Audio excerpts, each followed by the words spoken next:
ಪ್ರತಾಪ್ ಅವ್ರ ಹೆಸರು ಜೊತೆಗೆ ಸಿಂಪತಿ ಕಾರ್ಡ್ ಕೂಡ ಹಂಗೆ ಜೊತೆಗೆ ಬರೋದು ಯಾವಾಗ್ಲೂನು. ಸಿಂಪತಿ ಕಾರ್ಡಿಂದ ಫಿನಾಲೆವರೆಗೂ ಬಂದಿದ್ದಾರೆ ಅಥವಾ ಈ ಒಂದು 80 ಡೇಸ್ ಪ್ಲಸ್ ಅವಾಗಿಂದ ಶುರುವಾಗಿದ್ದು ಅದು ಸಿಂಪತಿ ಕಾರ್ಡ್ ಅನ್ನುವಂಥದ್ದು.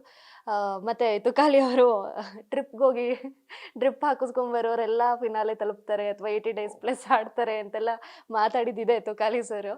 ಹೆಂಗನ್ಸುತ್ತೆ? ಸಿಂಪತಿ ಕಾರ್ಡ್ ಯೂಸ್ ಮಾಡಿದ್ರು ಅಂತ ನಿಮ್ಗನ್ಸುತ್ತಾ ಪ್ರತಾಪ್ ಅವರು? ಫಸ್ಟ್ ಆಫ್ ಆಲ್ ಟ್ರಿಪ್‌ಗೋಗಿ ಡ್ರಿಪ್.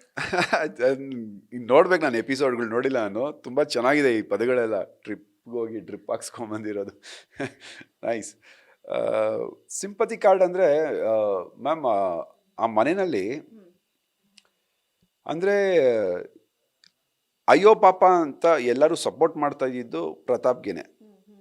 ನಾನು ಒಂದಷ್ಟು ದಿನಗಳು ಒಂದು ಫ್ರೆಂಡ್ಲಿ ಟಾಕ್ ಆಗಲಿ, ಒಂದು ಒಳ್ಳೆ ಭಾವನೆಯಿಂದ ಮಾತಾಡ್ಸಿದ್ದೀನಿ ಪ್ರತಾಪ್ನ. ಬಟ್ ಎಲ್ಲಿ ತಪ್ಪು ಅನ್ಸುತ್ತೋ ಅಲ್ಲಿ ತಪ್ಪನ್ನ ಎತ್ತು ಮಾತಾಡಿದ್ದೀನಿ. ಆ ಸಿಂಪತಿಗಳು ಏನು ಸಿಕ್ಕಿತ್ತೋ ಅಲ್ಲಿ ದೀದಿಗಳಿಂದ, ಅದ್ರ ಬಗ್ಗೆ ಮಾತ್ರ ನಾನು ಮಾತಾಡೋದು ಹೊರತು ಬೇರೆ ಹೊರಗಡೆ ಆಗಲಿ ಇನ್ನೊಂದಾಗಲಿ ಅವನದು ಸಾಕಷ್ಟು ಇರ್ಬೋದು. ಬಟ್ ಅದ್ರ ಬಗ್ಗೆ ನಾನು ಕಾಮೆಂಟ್ ಮಾಡೋನು ನಾನು ಯಾರೂ ಅಲ್ಲ. ಅಲ್ಲಿ ಏನು ಸಿಂಪತಿಗಳು ಸಿಕ್ತಿತ್ತೋ ಅದ್ರ ಬಗ್ಗೆ ಸಿಂಪತಿ ಅಂತ ಮಾತಾಡಿದ್ದೀನಿ ಹೊರತು, ಅಫ್ಕೋರ್ಸ್ ಸಿಂಪತಿ ಇತ್ತು ಅಲ್ಲಿ ಪ್ರತಾಪ್ ಬಗ್ಗೆ. So I guess it is true.